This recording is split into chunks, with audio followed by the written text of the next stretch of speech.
From the Oklahomans downtown studio in Oklahoma City, I'm Mike Sherman here with the Thunder Thursday Hangout. Special edition of it. Special because we're in our new studio and also because we're all together. A rare occurrence in this NBA hectic travel schedule.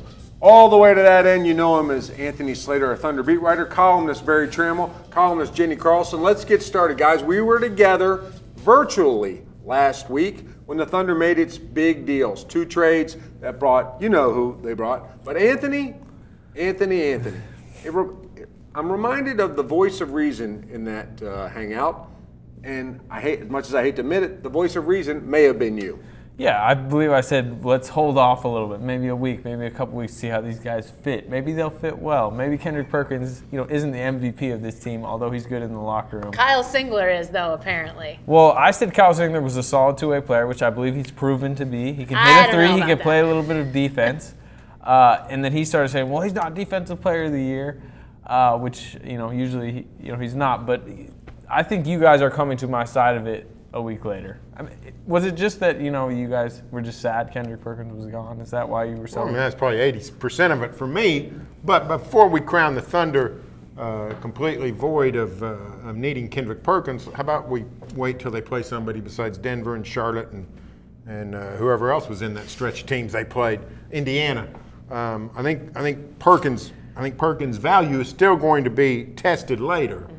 But clearly the early returns are fantastic. Yeah, I was going to say, I never disagreed that, you were going to miss Perk in some ways, but it was like, Enes Kanter's maybe a little bit better than you think. DJ Augustin can run a second unit. Kyle Singler, while you're still a Kyle Singler hater. Quit while you're ahead. Yeah, stop right there. Quit while you're ahead. Yeah, half of the acquisitions have worked out okay. Okay, well, what's your problem with Kyle Singler? He started, he hit a couple big threes in the game. He's a 40% three-point shooter. Is he better than Perry Jones? Not that I've seen. Is he more consistent than Perry Jones, Jenni? Apparently he's directing the show. What are you here for? Let's say, just to recap, there was a bit of mourning. There was a somber mood to the hangout, and a lot of that somber mood came from Barry, Jenni, and myself. And we were trying to look at the defensive end, and with the idea of who on earth is going to stop the conga line, I think, to the lane. And you know what? So far, it really hasn't been tested. They haven't been playing conga music. They've been playing an Indiana Pacers team that's without Paul George. They've been playing a Denver team without Hope. They've played a Charlotte team without Michael Jordan in uniform. Instead, he's on the side. So we don't really know that much. But I will have to admit, and I think we all need, the other returns, the Enes Kanter returns, DJ Augustin, really, I'm not saying, Anthony, you were right. I'm saying that you should be. I'm saying you wanted us to wait. Yeah. And I think we rushed on. I'll take all the blame for this. We rushed on and did an instant analysis. And in our instant analysis, we tend to focus more on what was leaving than what was coming. And what you know. And you knew, obviously, Kendrick Perkins more. You know what Reggie Jackson could do. I don't think, we knew how DJ Augustin would fit in, or Enes Kanter. I didn't know he was going to be this good. I mean, I was the voice of reason, but I had no idea he was going to be this good. Well, I mean, it's sort of like now with Reggie Jackson. Barry and I talked about this on the press row videos this morning. Reggie Jackson now in Denver is playing like the Reggie Jackson or Detroit that you'd want him to have played here. And instead, he got disgruntled or whatever the proper word is, and his game suffered because of it. I think Kanter was kind of the same way. Again, I'm not ready to say he's going to defensively be able to fill in for Kendrick Perkins, but I at least think that, what we knew of him leading up to this point, to his trade to Oklahoma City, he wasn't probably playing at a very high level. I mean, he was ready to get out, and he wasn't playing great. And now that he's here, he's rejuvenated, he's playing better basketball, and I think that acquisition looks a whole lot better now. Barry, best thing about the trade from the Thunder side of things that you've seen so far? Well, I mean, it rejuvenates the offense clearly with Kanter on the court. I mean, Russell Westbrook's, going all assist crazy. He's not even looking to shoot. He still gets his points, but he's loving to pass the ball, and that pick and roll with Kanter is going great, and it's freed up. I don't clearly know how, but it's freed up Serge Ibaka even to become a better offensive player. So clearly the offense is in high gear even without Kevin Durant. You figure it'll be even better when Durant gets back. So the offense is as high level as any in the NBA. What happens with the defense, we'll find out. But that offense if they play like this, which who knows if they can, but if they play like this, it more than makes up for whatever defensive deficiencies they encounter. I saw Russell Westbrook give Cantor a tap on the head the I other saw night. that. Yeah, you're right. He did. That's sort of like, attaboy. In Charlotte, he threw one of those bullet passes. It wasn't a good pass. It went off his hands out of bounds, and it's the one, if Perk drops it, if Ibaka, whoever drops it, he's like, looking at him like, man, are you kidding me? And he went right over to Cantor like, my bad, man. Sorry about that. And I actually tweeted at the time, and it very much surprised me. I think he's been showing his leadership more than You're right. any other time in this last week. And I've seen that with his cheerleading when he's on the bench. I've seen that at timeouts, talking to people. With Durant hurt and new guys coming in, he seems to have used this as a chance to remake himself. He even got a tee the other night, and it was like, I was on his side. Like, I don't know why he got that tee. That's I don't either. Is that your best thing about this trade so far? Westbrook's, just domination, but not just that, but his leadership and spirit. His leadership, he's been really good. It sounds a little cliche, but he's been really good bringing these guys together without Durant on the floor. And it just freed him up. I think he needed a pick-and-roll guy like Cantor, and I think Cantor needed a pick-and-roll passer like Westbrook. I think part of the reason he struggled in Utah wasn't getting these shots. He was shooting contested jumpers. Trey Burke's struggling. They fit together very nicely. Anthony, don't get used to this because most of the time we like to jab you, but you're right yet last week, and you did an excellent film study today on News OK. You can see all this Cantor Westbrook action. You can go on and watch, and Anthony really breaks it down in an excellent way. The one thing was missing, we talked about the tap on the head and sort of the love. Yeah. I didn't see the Vlade Divac come up to him with his arms down begging for Westbrook to hug him, like the Vlade magic thing, but that may be coming. Coming. You didn't see it on the film room, but it's been happening. And I was going to say, and you don't think we saw it on the court, but behind closed doors, doesn't Cantor have to He's giggling. I mean, you've both covered a game since. I mean, he's so happy to be out of Utah. And a lot of it has to do with Westbrook. Well, and you talk about happy. I think it's interesting as this has happened, and I agree that without Durant, you don't know. Not playing great teams, you don't know. But yet, the addition by addition, the addition by subtraction of the mood of this team is just so interesting to see.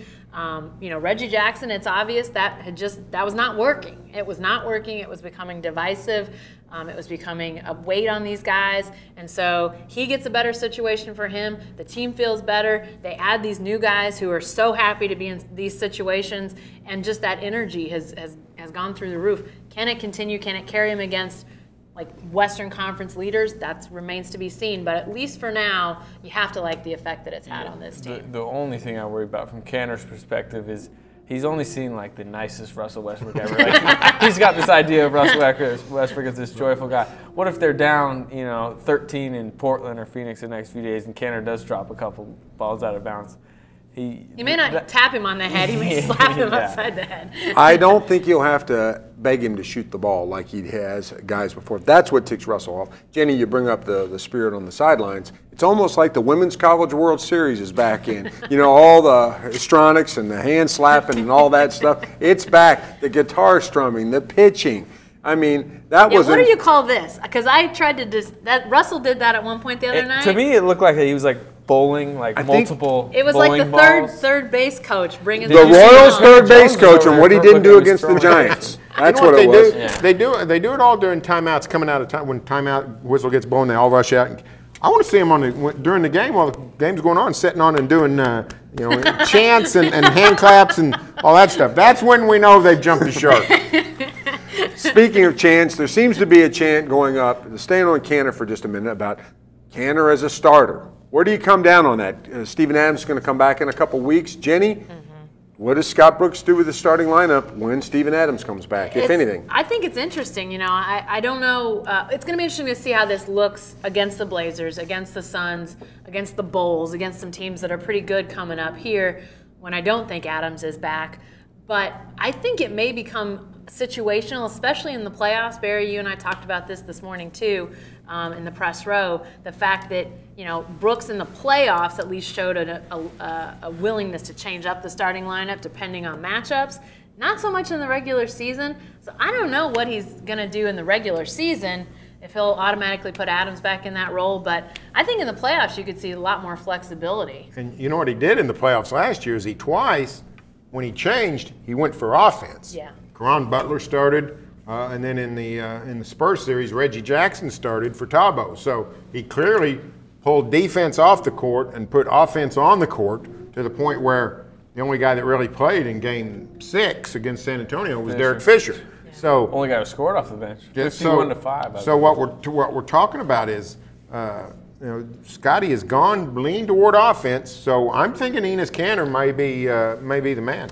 Anthony, you think this has something to do with Durant too? Yeah, I think if Durant's out and Kyle Singler's at the 3 with Robertson in the starting line, you got to go with Kanter because Kanter Westbrook is then your best offensive option with also Serge Ibaka mixed in. But if Durant's back, then you have the best offensive player in the world back in your starting lineup. You can go back a little bit more towards defense. Adams at the center, and then because we know Durant. Well, we think Durant shouldn't be playing if he comes back 40 minutes a night. Maybe Scott Brooks can start Adams and then overlap when Durant comes out of games, overlap Westbrook and Kanter's minutes, get Kanter in there to be, what spells Durant. I mean, there's a lot of ways you can just mix and match. It feels like Kanter, though, may be the guy, unless you need defense down the stretch, he feels like the guy that's going to be in the game in the fourth quarter, to me, at least at this point. Yes, I would assume unless a Memphis game or a post guy scoring a Dwight Howard. Kanter, as good as we've talked about him, he does have one of the biggest problems in Utah is their defense with him on the floor. I think they were giving him 108 points per 100 possessions. He's like one of the worst center shot blockers in the league. I've seen him a few times get lost. Serge Ibaka, who we haven't talked about yet, but he's been a major key in this recent run, has wiped away a few of those bad defensive plays by Kanter by just blocking a shot, which is a good thing. That was just why you want Serge on the floor with him. But let's wait off. Kanter against Memphis, that might be 2 quick whistles, and he's on the bench. You're right. Guys, our colleague Darnell Mayberry's not with us because he's in the Valley of the Sun for tonight's game, the TNT game against the Phoenix Suns, a team a couple weeks ago the Thunder was looking up at, sort of longingly, somewhat desperately. My, how that has all changed. Now the question seems to be, how high can they go? The San Antonio Spurs are in a funk right now. Tony Parker sort of blaming it on himself and his mid-range jumper. Three-point shooters aren't hitting their shots. So, Anthony, how high? Well, it's funny. The trade deadline, that 1 hour of the trade deadline seemed to just basically eliminate any talk of the 8 seed last week, because not only did you have Kanter coming here, you had Dragic and Thomas leaving Phoenix. It basically eliminated them. So you look at the Thunder, A seed seems to be a low point at this point. The Spurs, they're only 2 back of the Spurs now. The Spurs, I believe, are they've lost 4 straight on the rodeo trip right now. They're struggling. I think they can definitely jump the Spurs, so that's 7. But I think you want to get in the 6 or higher range, because if you're 7 or 8, you're facing Memphis or Golden State in that first round.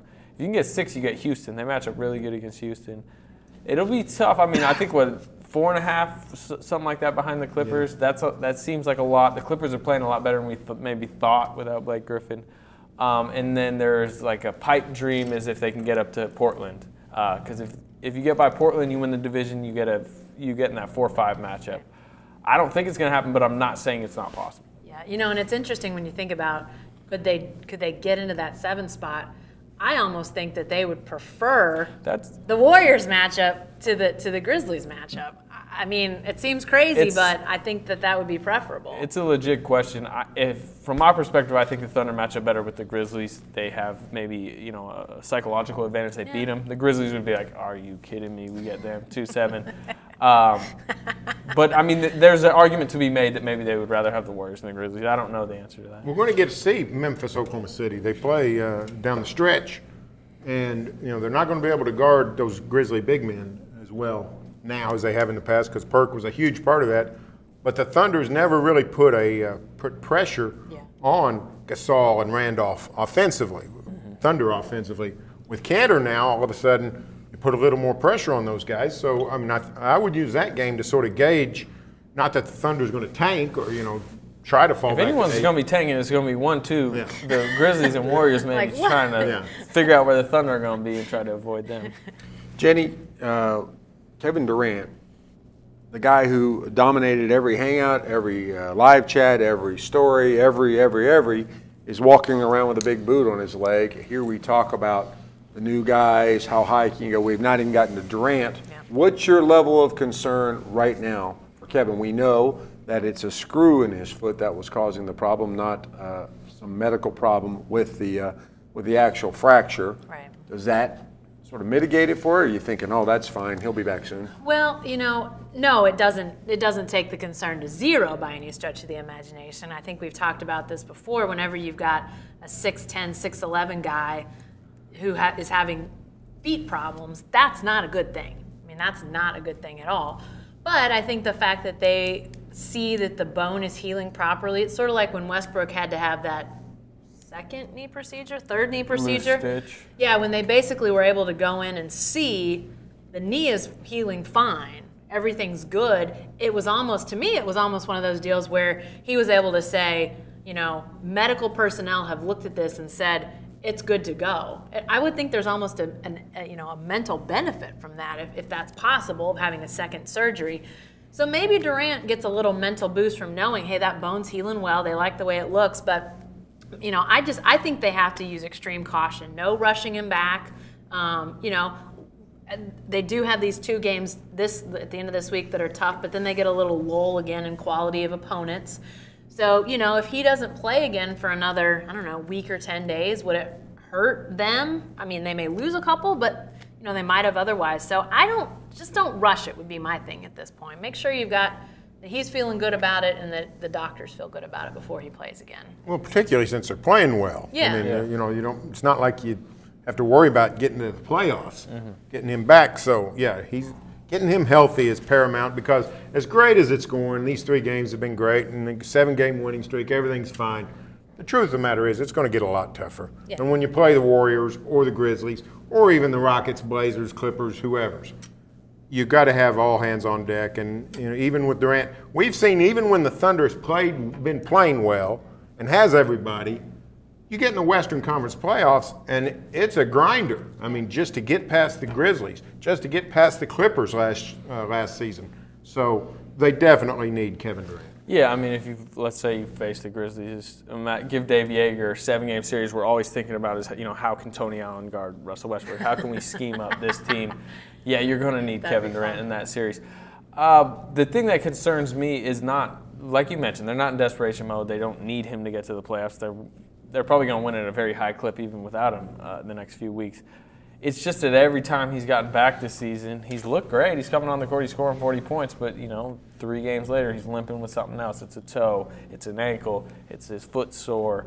And the problem is Scott Brooks. I mean, not to bag on the guy, but he played him. I think first game back at the Pelicans, he missed that 4 or 5 stretch. He comes back, he plays him the entire second half, played him like 43 minutes, and ever since then he was limping. So I just don't think you can play him the extended minutes that maybe you might need to in the playoffs without him. Well, plus there's that great Kyle Singler insurance policy that you signed up for. Well, I'll tell you, that is what he wasn't not just a throw-in. He's an upgrade as a spell at the 3, an upgrade over Perry Jones. Maybe he doesn't think that. I actually haven't seen that yet. I mean, over lunch I said today, Scotty Brooks never pulls somebody because of bad performance. He's always pulls people because of rotation, pulls people because of injury, pulls people because of fouls. He never pulls somebody who's just screwing up. He had to pull Kyle Singler out of the game Tuesday night because C.J. Miles was going all Klay Thompson on the Thunder.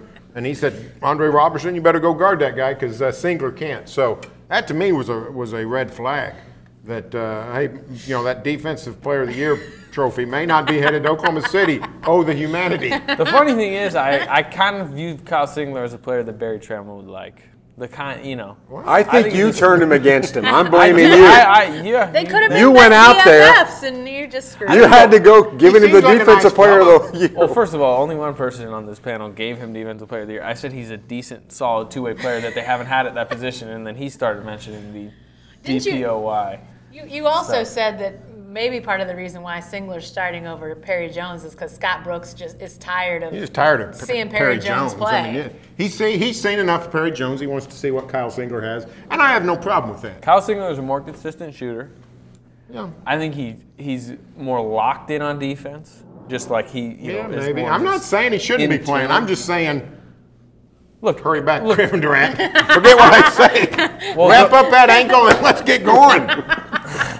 Don't worry. I mean, I agree with you that Kevin Durant will also probably be an upgrade in that starting lineup when he comes back.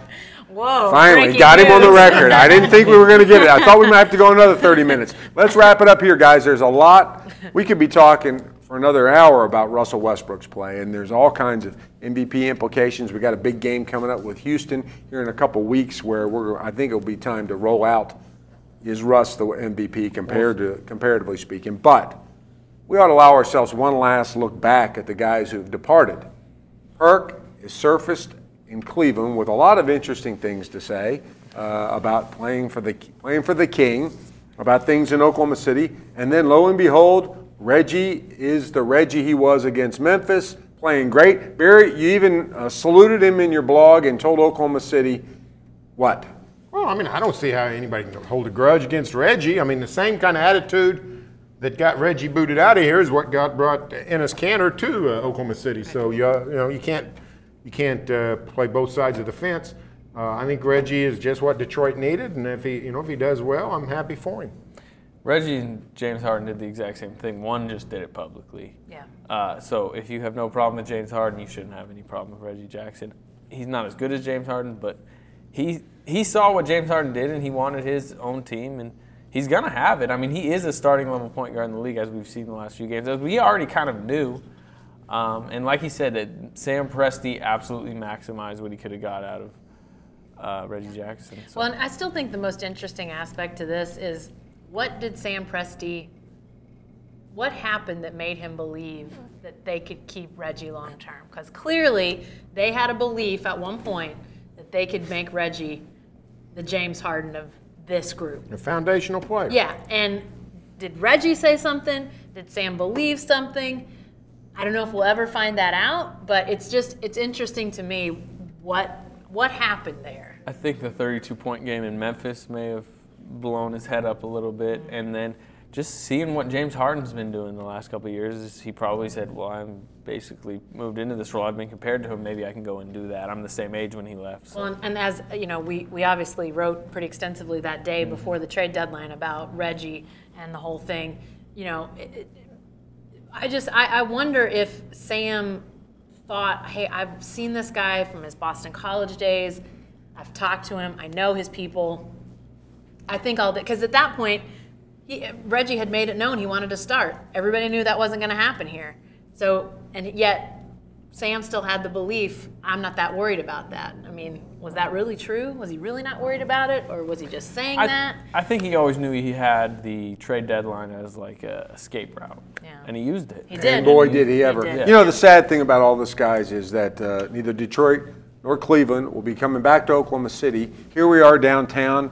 We'll have to just reserve a table at Sweet Eats right across the way and invite Perk for lunch. I think he'd like that big plate of whatever it was we saw walking by. I kind of still think the Cavs may be coming out of the East, and if this Thunder team can somehow get out of this crazy West, how about that? That'd be fun. Be fun. How about that? Hey, that's all for this edition of Thunder Thursdays, but you can stay with the best coverage team every day at News OK and every morning in the Oklahoman. Remember, Thunder Thursdays are brought to you by our good friends at Wheeler Chevrolet. Take that drive down I-40, save yourself some time and money.